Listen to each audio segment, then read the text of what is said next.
In this video, we can discuss about pharmacology of fibrinolytics or thrombolytics. So from the word itself, we can understand fibrinolytics are the drugs which are used to lyse the thrombi or clot, and it is used to recanalize occluded blood vessels, mainly coronary artery. So these are the agents which are used to lyse the thrombi or clot which is already formed. It differs from anticoagulant in a way that these agents are used after the blood clotting to lyse the blood clot.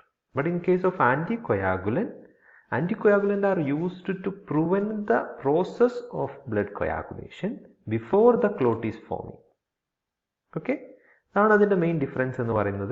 Fibrinolytics already clot vannadinu shesham adina lyse cheyan vendittu use cheyyunnathaanu. Anticoagulant ennu parayunnathu ini clot varadirikkan vendittu kodukkunnathaanu.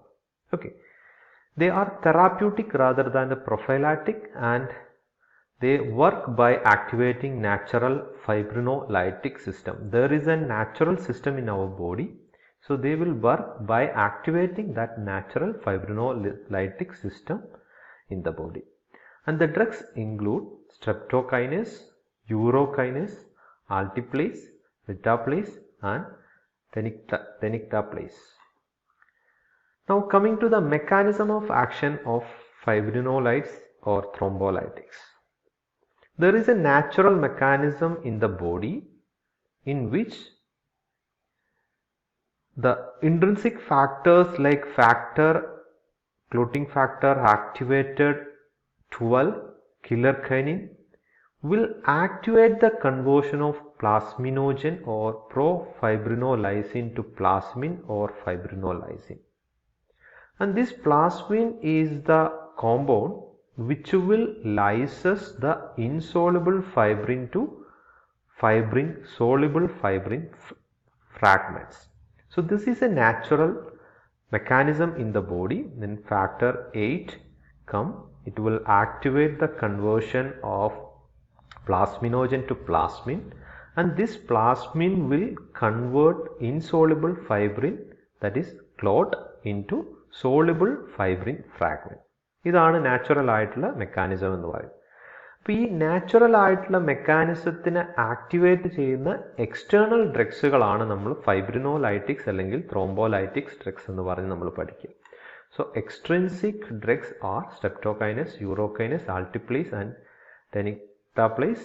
They will activate the conversion of plasminogen to plasmin, and this plasmin will activate the conversion of insoluble fibrin clots or thrombi into soluble fibrin fragments. So that is the mechanism of action of fibrinolytics or thrombolytics like streptokinase, urokinase, alteplase and tenecteplase. Now let's discuss one by one. So first one is streptokinase. This is obtained from beta hemolytic streptococci group C. This is the first fibrinolytic drug which are used clinically and which is administered by IV infusion. Usually the streptokinase is inactive as such.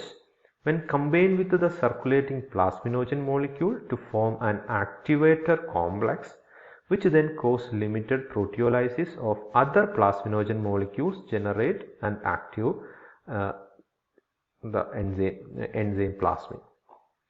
Streptokaisin is a non-fibrin specific which will activate both circulating as well as fibrin bounded plasminogen. So it will deplete the circulating fibrinogen in the body and it may predispose to the bleeding. That is the disadvantage of streptokaisin. This is a non-fibrin specific. So it will activate both the fibrin bounded with the plasmin as well as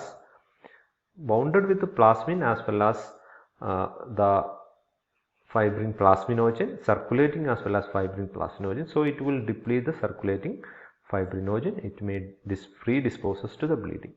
Now important ADR include fever, hypotension, arrhythmia, anaphylactic shock, this streptokinase is highly antigenic, so it may be antigenic as well as it may be cause pyrogenic. It may cause increasing temperature. Now coming to next fibrinolytic agent, that is urokinase. This is an enzyme obtained or isolated from the human urine, but now it is commercially produced from the cultured human kidney cells. It will activate plasminogen directly. Usually it is given IV bolus followed by IV infusion. The half-life 10 to 15 minutes. And advantage over streptokinase is this is not antigenic, non-allergic, so it will not produce any antigenic as well as allergic reaction. ADR include fever occur during the treatment, but hypotension and allergic phenomena are rare when compared with the streptokinase. Now another important fibrinolytic agent is alteplase. It is also known as recombinant tissue plasminogen activator. It is same as that of tissue plasminogen activator which are present in the body. So it is prepared by recombinant DNA technology method from human tissue culture. This is moderately specific for fibrin bounded plasminogen. So the circulating fibrin is lowered by only 50%, and it is given IV bolus followed by IV infusion. This is non-antigenic, more potent, rapid acting, more expensive, low risk of bleeding, and important ADR are nausea, mild hypotension and fever, used in myocardial infarction, pulmonary embolism and ischemic stroke conditions. Now coming to the contraindications of fibrinolytics or thrombolytics in general. Fibrinolytic should not be used, or it should contraindicated with a patient with a history of intracranial hemorrhage, history of ischemic stroke in past 3 months, history of head injury in past 3 months, intracranial tumor and vascular abnormality and aneurysm, active bleeding and bleeding disorders, patient with peptic ulcer and esophageal varices, and patient with any wound or recent fracture or tooth extraction, patient with a history of major surgery within 3 weeks, patient with uncontrolled hypertension, and patient who are pregnant. So these are the patients who are contraindicated in fibrinolytics. We have to take precaution while using fibrinolytic in this kind of patients. Now coming to the uses, fibrinolytics or thrombolytics are mainly used for the treatment of acute myocardial infarction due to different block in the blood vessels to lyse the clottings. Then deep vein thrombosis in leg, pelvis, shoulder, etc. up to 60% can be successfully treated with the fibrinolytic agents. Then pulmonary embolism for the treatment of peripheral arterial occlusions and for the treatment of stroke. These are the uses of